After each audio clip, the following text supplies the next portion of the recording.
Okay, here's another video game vlog. And I think within the next month I will be starting back up with streaming on this channel. So we're gonna pick up where we left off at with uh Batman the Enemy Within. And then we're just gonna kind of, move on from there. I know I promised some gameplay with 360 games, but that's gonna have to be put on hold. That's gonna have to be put on hold because rather than me investing into $300, worth of like some movies and a bit of games that I've been wanting, I have to put that off on hold. I probably won't be for till maybe November or December at the most, because December is the month I was born in, and of course December is Christmas month. So there's that. September I'm going to be investing into a treadmill, because right now I'm on trying to get myself back to where I was before COVID hit. And I was down to 198 and I felt really good. And I tried some diet pills, some weight loss pills for this week, for about 6 days straight, from Saturday to Saturday. And today was the last day, and I got some at the dollar store. Nature's Naturals weight loss pills. They work somewhat. The only problem is they make you a bit constipated. I ordered 3 bottles of weight control.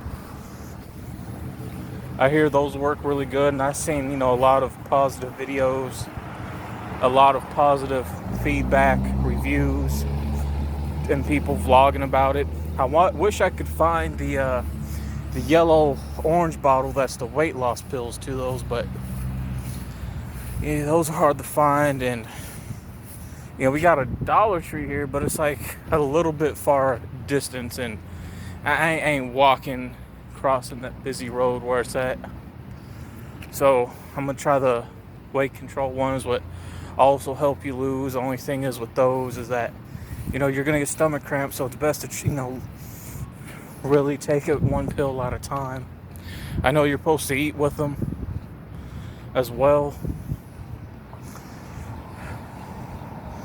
but with me investing into a treadmill in September for the winter time, because pretty soon, summertime doesn't last long down here in the South, and before you know it, it's fall. Fall don't last long, and before you know it, man, we get nothing but straight winter until May. And I've been down here practically my entire life, so I can tell you, it does also snow here as well. And I do feel my stomach a bit going down, but I need to get some new scales. My other ones are no good anymore. So that's pretty much, why I'm not going to be investing into for recorded gameplay for the 360. But that's not what this video's about. As you can see, let's talk about The Last of Us 2 DLC and Last of Us 3 possibilities, right? So I own the game. I'm in the good distance of the game, good far into it. I did watch it before it came out, before everyone else. So I seen the entire thing through with the gameplay on, I forget the name of the YouTuber that I watch. I watch a couple of them, depending on what games that I'll be interested in. And at the end of the game, you have Ellie that goes back to the little farmhouse, and we don't clearly know exactly how much time when Abby was captured during the time Lily or Illy arrived to the time she got back, because realistically, if you're not taking care of a place where you stay at, the foundation will fall apart over time. And there are a little bit things that can be nitpicked at the games from part 1 and 2, because part 1 was 20 years later, and around there shouldn't be any much bullets or hardly any medical supplies or food items to really find after 20 years. You would imagine things would have been picked through them 20 years. You would imagine people would have been fighting with melee weapons and have like some type of armor on. And of course we're now 23, 24 years, or about 4 years later in part 2. Yes, there are some flashback scenes to fill in the gaps. So with 23 years in the game, again, there shouldn't be any ammo. Guns should be absolutely obsolete to the fullest. You would think that the clickers, the stalkers, the runners, the criers, the bloaters, without eating, would eventually rot through starvation with their insides giving out and falling apart. But hey, I understand it's a game, but you got to think about that. And again, I don't know why they're not using like melee weapons like spears, good machetes, swords, good knives, crossbows, and bow and arrows. And where the hell they keep getting this medication from? Who the fuck is manufacturing these bullets? So you really got to think about that as well. Where is that coming from? But that's just a bit of nitpicking, and you would honestly think that they would have focused on that. But it is what it is. But going back to the subject, you have, again, the house that is falling apart, and we see her put the knife down at the windowsill, where we see the same startup screen as in the first one. Now, there are some, yes, there's some things that have been removed and deleted from the game, especially from what we were supposed to see from the caption art, the trailers, but a lot of that was changed up. Like Joel, he was still supposed to be alive. We were supposed to get a bit more older Illy, who was supposed to be also pregnant. We didn't get that. We were supposed to get more with the fireflies, but we didn't really get that either. So what we got definitely left with mixed emotions, mixed feelings about the game, but it's still a really good game.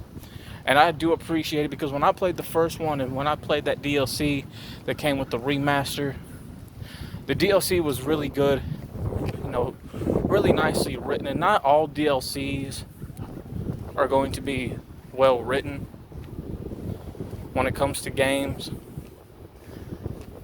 But, the DLC Left Behind and the main story, along with part 1, are just really great games. And when I played it, I said to myself, and I said to my mom, I was like, I want more of The Last of Us. I want more of The Last of Us. And again, I'm not a huge gamer, and you guys are going to see the games that I play on here.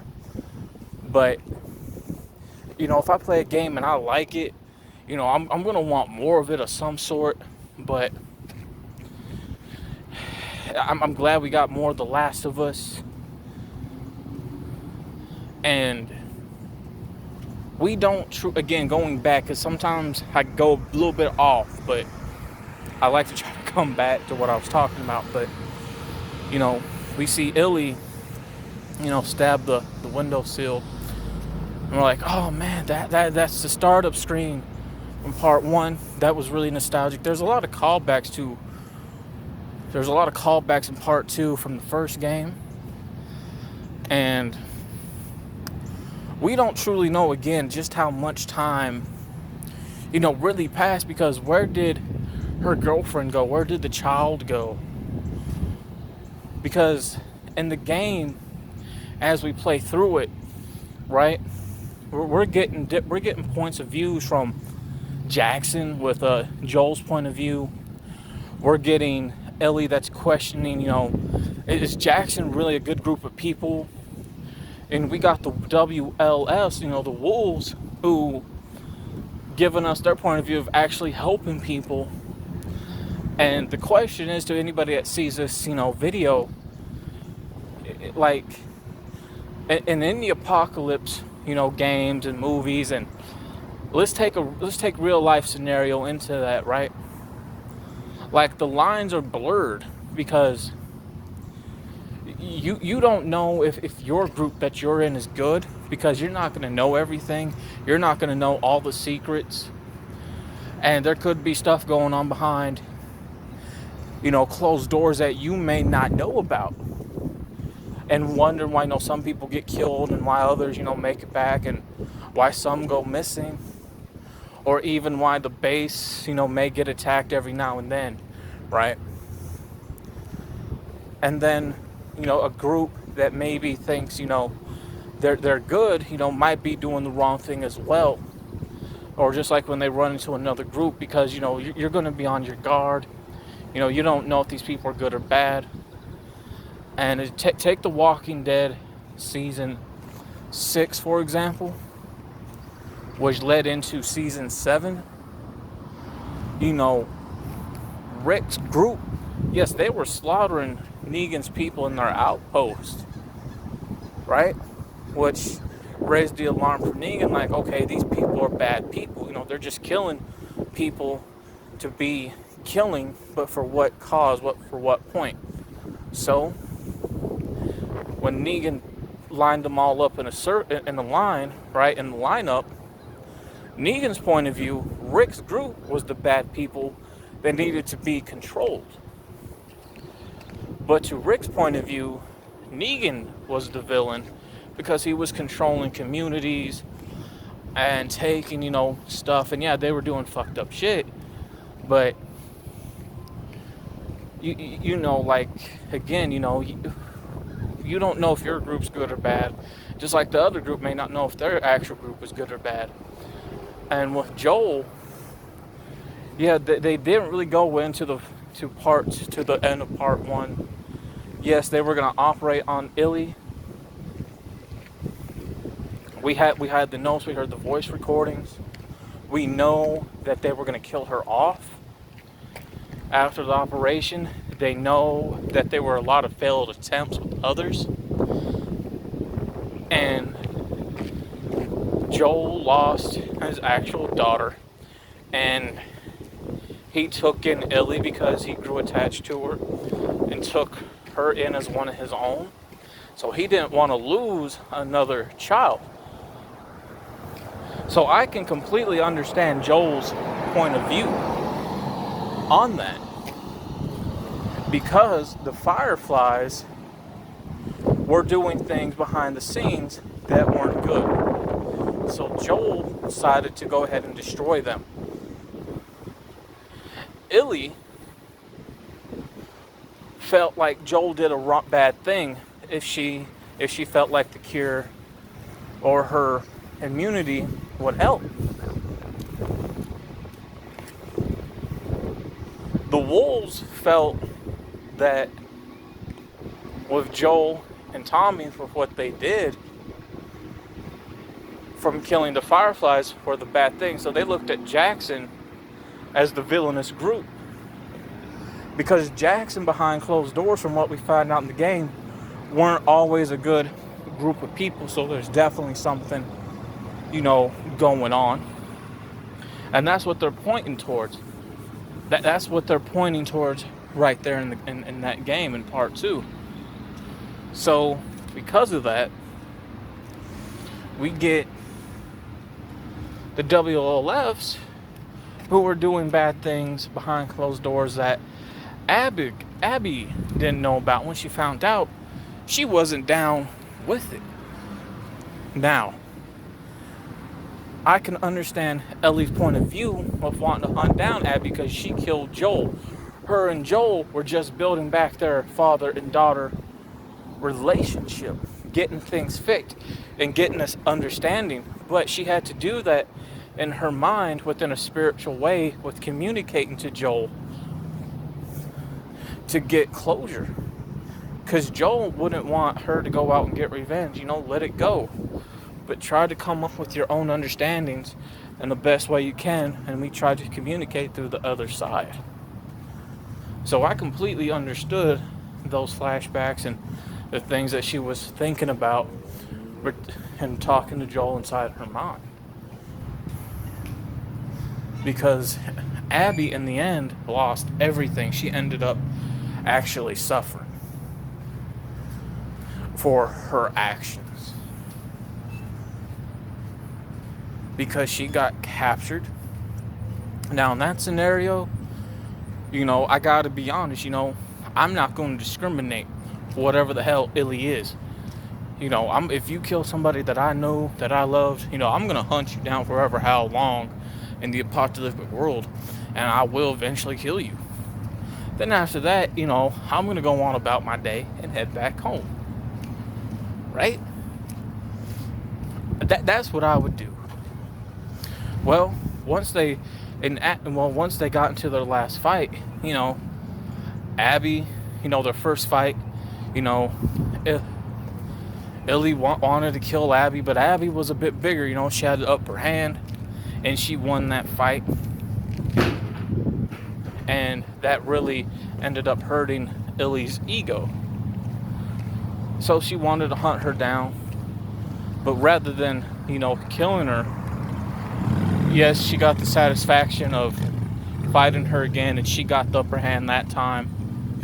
But she seen how broken Abby was, and to Illy, that was enough for her, because Abby lost everything, just like Illy lost everything when she got back. So there was nothing left for Abby, so that's why she left. Now, going back again, we don't truly know how long, Ellie was gone for, along with Abby's disappearance. Because if I remember correctly, going back, there's like, oh, we captured somebody named Abby about, 3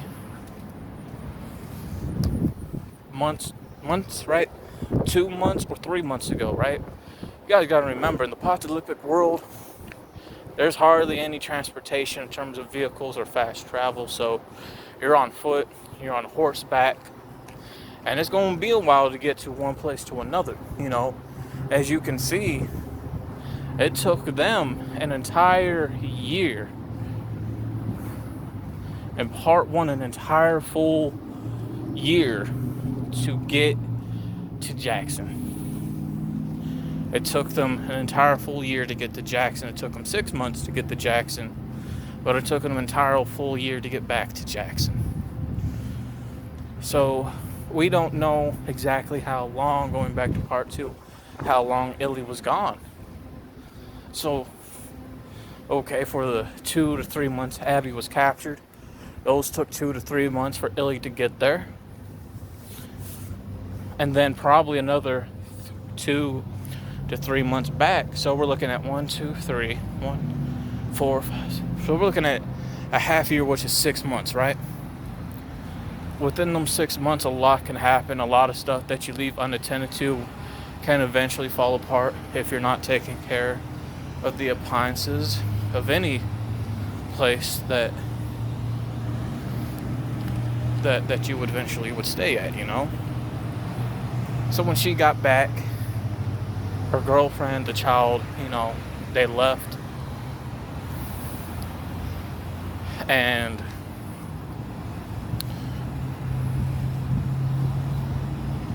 we don't know where they went to, which goes into the DLC of the idea of the game, the DLC, right?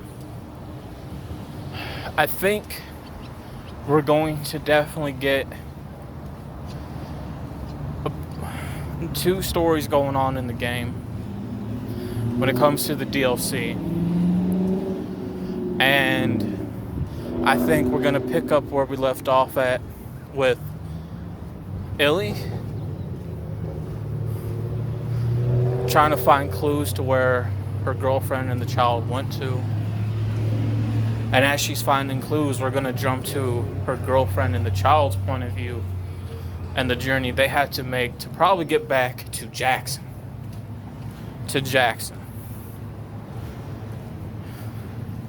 And once they get to Jackson, I think we're going to see the actual truth of Jackson, because I feel like they're not good people, and that's what they're pointing at. And I feel like there might be something that's going to happen, like a war is going to break out between Jackson and another group, and a lot of people are going to get killed. The whole place is going to get destroyed, and that the girlfriend, I forget her name, but the girlfriend and the child, will eventually, make it out alive.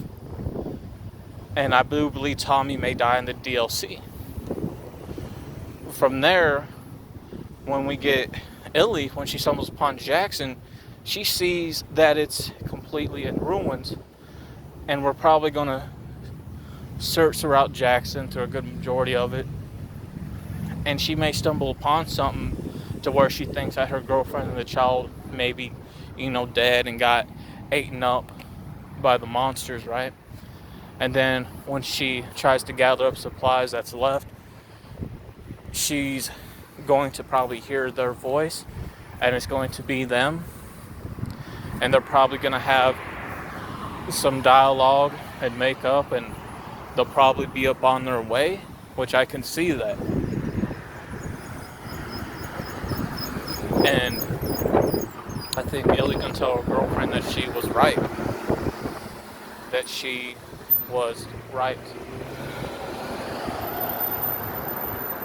Now, do I think the DLC will be good like Left Behind?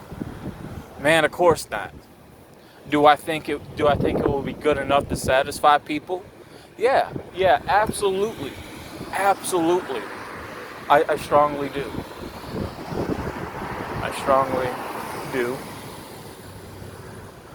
And leading to that, I think part 3 for The Last of Us, we're going to focus on Abby and the child that she took in. And I think we may pick up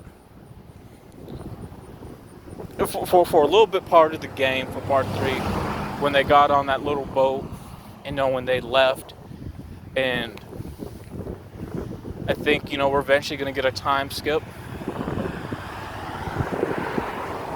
And I think part 3 will probably focus on them and their journey. Exactly, where they're going to go, or they're going to find a new community. Did they hear about the war with Jackson?